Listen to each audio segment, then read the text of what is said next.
film is not just a success, it's become a metaphor for the younger generation. Everyone's seen it and everyone likes it. So what prompted him to make the film, and much more importantly, what is he like? Those are just two of the questions that I shall put today to the director of Dil Chahta Hai, Farhan Akhatar. Farhan, welcome to the program. Thank you. Let's start with Dil Chahta Hai. You know, whilst you must have been clearly hoping the movie would be a success, how surprised were you when it ended up quite a huge hit? Pleasantly surprised, not to say the least.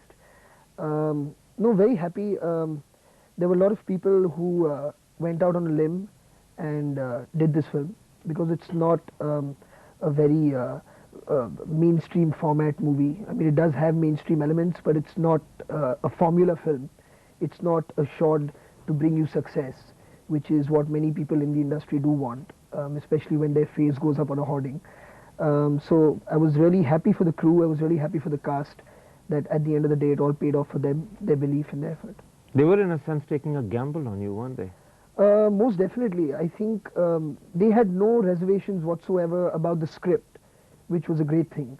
But initially I think they were all extremely tentative about, will this boy be able to deliver what he's promising us?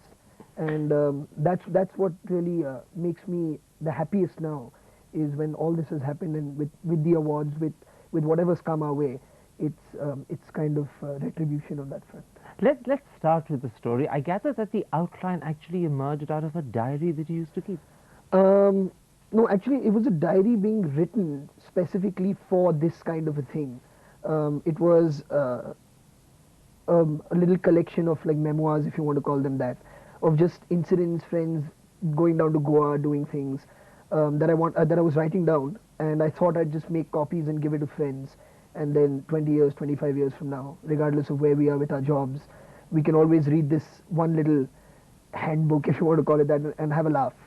So through this process, a friend of mine, Qasim, met me one evening, and we'd meet often and discuss ideas for films and stories, and he actually had more or less the story idea for Amir's character, which ended up being Akash's character. And when I heard that, I incorporated whatever I had written into that diary into the film and made it more about the friends and less about the love stories. In fact, I'm told that the screenplay was written by you virtually secretly. Was your father the first person ever to see it? I think my sister Zoya was the first person to see it. I thought it would be a film that would appeal to her sensibility a lot more than my Because dad's. she was closer in age to the age group you're talking about.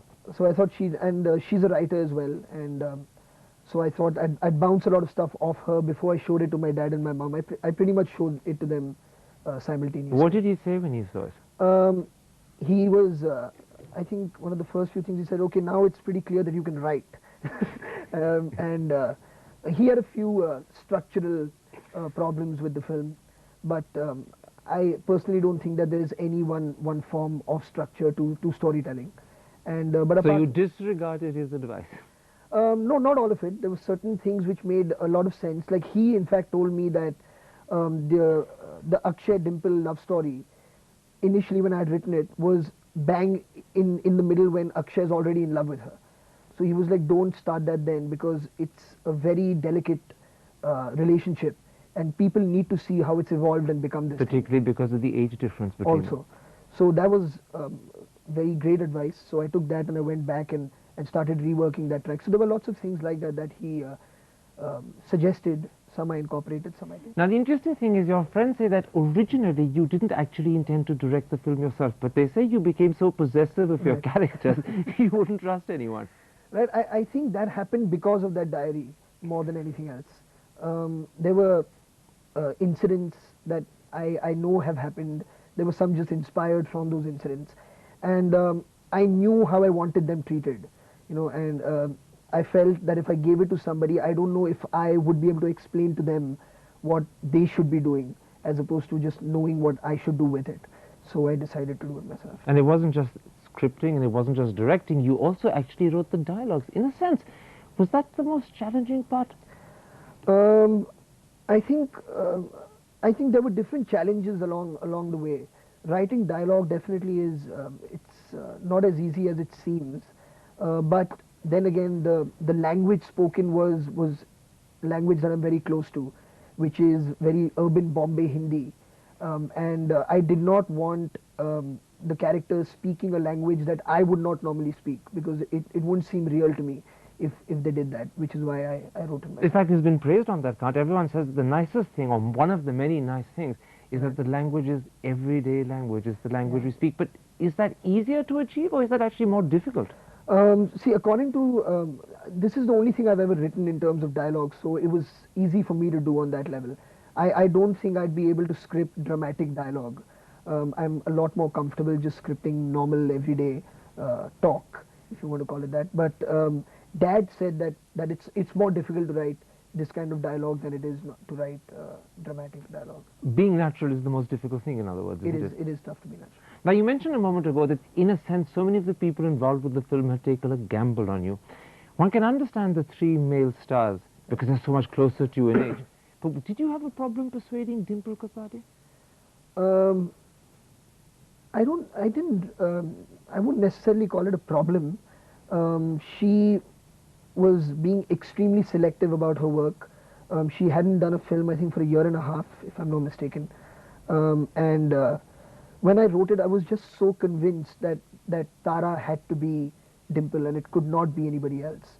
That I think also knowing her on a personal level helped. What was it that convinced her? The role, or was it in fact your persuasiveness? No, I think it was the role. I don't think she'd do anything she wouldn't want to. So it was the challenge? I think it was the role, yeah, for sure. I think for all these people, because they didn't know what I could do with it. They were really happy with what was on paper, and I think they just that really helped them, convince them to do the part. Okay, let's come to the very first day of directing. It's the first time that you're actually stepping onto the stage as the director, and you chose to begin with that scene when Saif is telling his friends that he's fallen in love with Sonali. Right. Why did you choose that scene? I mean, it could have been any scene. It wasn't chosen with any purpose in mind? No, there wasn't any purpose. I definitely wanted to start with the scene with the three boys. That was the only true intent. And we wanted to start with the sets, and the set that worked out first was the set of Amir's house. And we wanted a scene with all three boys. And we chose to start with that because we perceived it to be like a day's shoot. And it just kind of fell into place. In your mind's eyes, you were standing there as director. Was this a moment that was a moment of reckoning, and were you nervous, or did you just take it in your stride? No, I was extremely nervous. I was nervous, I think, every day on set. Right the way through? I think so, pretty much. I was working with such serious talent, even in terms of crew, like Ravi Chandran, Nakul, Suzanne.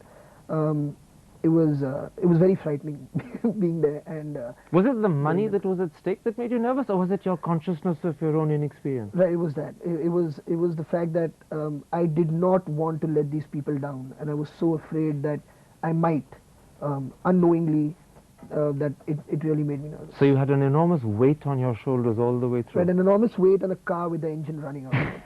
You mean you had your getaway ready all the time? Right. You know, one of the things the film's been praised about is that it is so different, so fresh. Those are all words and adjectives that have been used, and people say it simply isn't the run-of-the-mill film. There's an amazingly daring moment when you use scenes from Troilus and Cressida to help one of your subplots unfold. Right. Was it a difficult thing to do, or did it just come naturally to you? No, actually, it came pretty easily. The reason, I think, my mum has a hand to play in that. Is when Zoya and me were younger, she'd make us listen to, I mean, not force us, but she'd play a lot of Mozart and Beethoven in the house. And I really would get into it when I was playing it. It never really bothered me, you know. So, and it always sounded like romantic, and it was saying a lot more than what I could actually get from it. And it just felt so correct to use as a motif for that sequence. Except that when you've grown up hearing sopranos wobbling in the background, no one laughs. But in the Hindi audience that sees movies is not used to this sort of thing. Right. I think which is why I made Amir do what he does. Is you mean the strangling of his neck? Yeah, the strangling of when he's just not letting himself get into it. He thinks it's going to be so boring in any case that he might as well keep himself entertained. And when he finally does, he realizes there's a lot more to it than just boring song and so you had to be almost psychological. You had to think of ways of helping a traditional Bollywood audience accept things they'd never seen or heard of before. Yeah, I mean, it was. I mean, that whole sequence of him strangling himself was very was put there for that purpose. Yeah. Okay, let's explore that thought. Concessions that you had to make this movie more acceptable to the Indian traditional audience. Right. Is that one reason why Amir ends up proposing to Preeti in the middle of wedding celebrations? Because it, in a way, Right. feels so unreal. People don't do that sort of thing. Actually, if you think about Hindi film, people do it a lot, but You I- wouldn't, would you, in your life? no, I would not. I mean, even if I had to, it wouldn't be in this fashion. Like, I think the normal thing would have been for Amir's character to go to Preeti's house and speak to her parents in a room, or speak to Preeti and her parents in a room, and work it out. But then you have to, on a certain level, dramatize events in movies. So this is where the diary stopped being the basis of your reality, and you had to accept that the audience requires something different. Not necessarily different, but you have to. I mean, you're coming towards the end of your film. It's people have been sitting in there now for almost 3 hours, and you need a slight up. Sounds know. as the director saying I needed to be kind to the audience. No, it's not kind to the audience. It's just like to keep the attention going. Sure. I think attention over a 3-hour span is really important. And there are some important things to formulas because there are little tricks there that keep people riveted. Yeah, sure. This is Yeah. one of them. I guess this is one of them. Now you're working, I know, on your second film. It's a war story called Laksh. Is it going to be equally path-breaking, or are you going to go slightly backwards and be a bit more conventional with experience? I don't know. I'm not thinking about it like that, Karan. I'm just doing whatever is making me happy. I'm really excited about the story that my dad narrated to me, and I'm just following my instinct and going with it, and I'll just see how it works The out. interesting thing is about 31 years ago, your father launched Amitabh Bachchan as the angry young man. Amitabh and Hrithik both feature in Laksh. Are you going to find for Amitabh a new second role?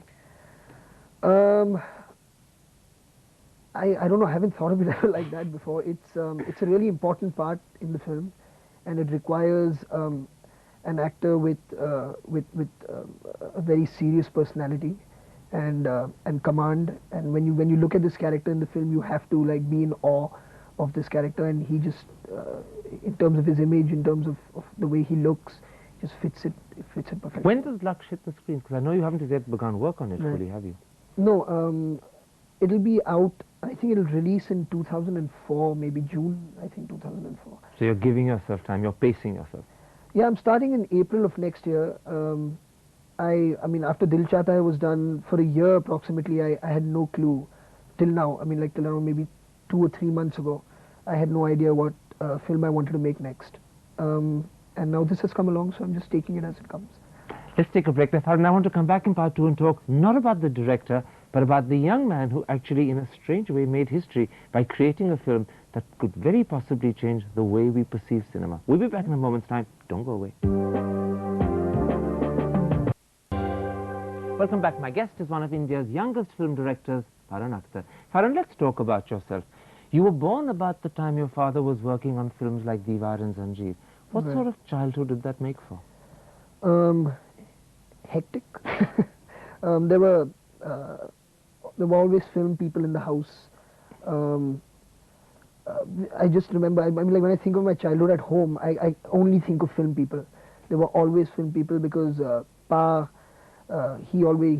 were always entertaining people at home, and every night there'd be like some mushaira, or there'd be a party celebrating something or the other.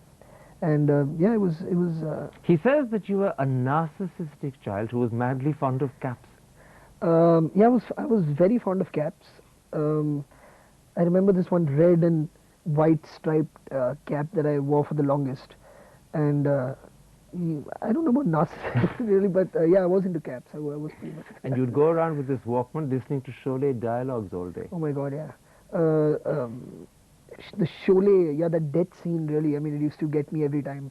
I used to have this little cassette that I used to play wherever I was, on a Walkman or in the car, and I used to sit and cry wearing my red and white cap.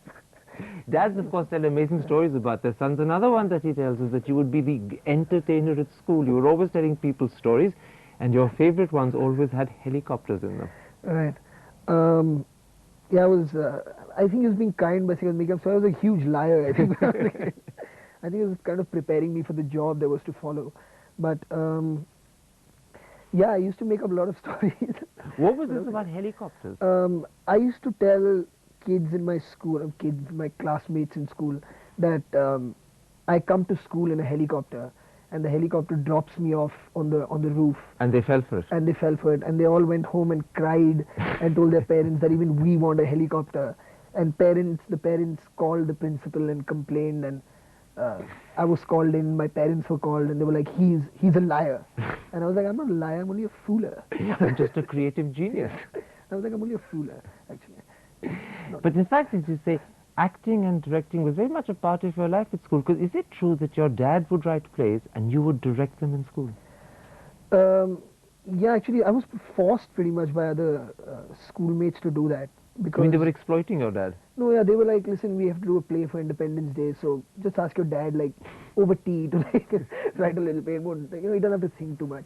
So I would, and he'd write a little play for us, and everyone thought, because I've got the play now, that you should direct it, and I would. There was a play that you did one Independence Day when you put all the politicians into jeans Yeah, and kids. it was a bit of a mistake, I think.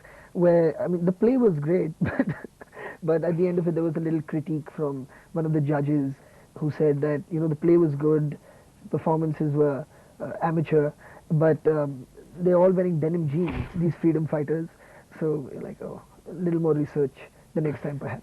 Now, sadly, you were 9 when your parents separated and later divorced. At that age, was that very difficult to handle? In fact, I don't remember it very clearly. Like Zoya remembers it a lot more than I do. But I think the only difficult part really was, it happens in school more than any place else, is where, like if you have a fight with a kid, they normally bring this up because they know it's really going to upset you. That was the only time it really, really bothered me then. But I don't have too many memories of how I felt when I was that. You and your sister Zoya were thereafter brought up by your mother. Did you at some point lose contact with your dad? No, never. He'd come home and meet us. We'd go and meet him. We never lost contact with him, no, never. And then at some point he got married again, and you had Right. a stepmother. Now, I know that in stories, stepmothers Right. are supposed to be dreadful Right. relationships. Were you intimidated by yours? I wouldn't say I was not initially. I think because of what you say, like when in books, it's also like frightening. Like the stepmother always ill treats the children. But so I guess somewhere it did play on my mind. And I remember when I used to go to my dad's house and like stay overnight, and the next morning we'd wake up and I'd be really afraid to ask Shabana to give me breakfast. And like at one point I was so hungry I started crying, and she was like, "What's wrong?" And I'm like, "I'm really hungry." And she was like, "Why aren't you telling me that you're hungry?" So she was like, "Everyone's going to think I'm ill-treating you."